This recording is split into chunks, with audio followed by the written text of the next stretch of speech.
खुशामदीद नाजरीन, आप देख रहे हैं हिंदुस्तान डेली के लिए मुंबई से ब्यूरो रिपोर्ट।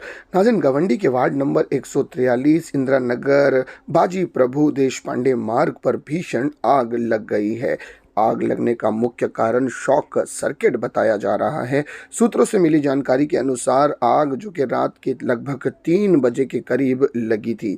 वहीं समाजवादी पार्टी के एक कद्दावर नेता और माजी नगर सेवक के पति फहाद आजमी ने बताया कि रात 3 बजे के करीब उन्हें एक फ़ोन आया कि जिसमें कहने वाले ने कहा कि इंदिरा नगर में भीषण आग लग गई है। आनन फानन फहाद आजमी अपने कुछ साथियों के साथ मौके वारदात पे पहुंचने के लिए निकलते ही उन्होंने फायर ब्रिगेड की दमकल की गाड़ी को भी कॉल कर दिया था। जब वो वहां पर पहुंचे तो उन्होंने देखा कि आग बड़ी ज़बरदस्त लगी है और पूरी तरह से 25 से 30 झोपड़े आग की चपेट में आ चुके हैं। अफरा तफरी का माहौल है, लोग यहाँ से वहाँ भाग रहे हैं। बूढ़े, बच्चे, जवान, औरतें सभी मिलकर आग बुझाने की कोशिश कर रहे हैं।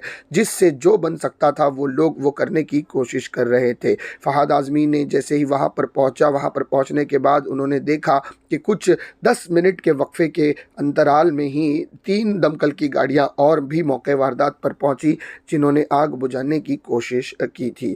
तकरीबन 30 से 35 झोपड़े आग की चपेट में आ गए थे। लोगों को भारी मात्रा में नुकसान हुआ है, लेकिन बेहतर बात यह है कि किसी को जान का कोई नुकसान नहीं हो पाया। नाजरीन, आपको बता दें कि पुलिस और बीएमसी के अधिकारी भी वहां पर पहुंचे हैं और पूरी तरह से हालात का जायज़ा ले रहे हैं। और ये पूरा मामला फ़िलहाल कल रात का बताया जा रहा है, और जो कि आदर्श नगर पार्ट 2 शिवाजी नगर बैगनवाड़ी मुंबई नंबर 443 में ये घटना घटी है। वार्ड नंबर 134 बताया जा रहा है। फहाद आजमी और उनकी टीम ने पूरी तरह से कोशिश की थी कि आग पर काबू जल्द से जल्द पाया जा सके, और वहाँ पर जो लोग जिनके घर जले हुए हैं, और फहाद आजमी ने कहा है कि वो उनके नेता और उस इलाके के आमदार अबू आसिम आजमी साहब के साथ मिलकर बात करेंगे और कोशिश होगी कि जल्द से जल्द जो नुकसान हुआ है उसकी भरपाई सरकार से मुआवजे के तौर पर मांगी जाए और लोगों को नुकसान को पूरा किया जाए। फिलहाल नाज़रीन, ये थी अब तक की बड़ी खबर जो कि गवंडी से निकलकर सामने आई थी।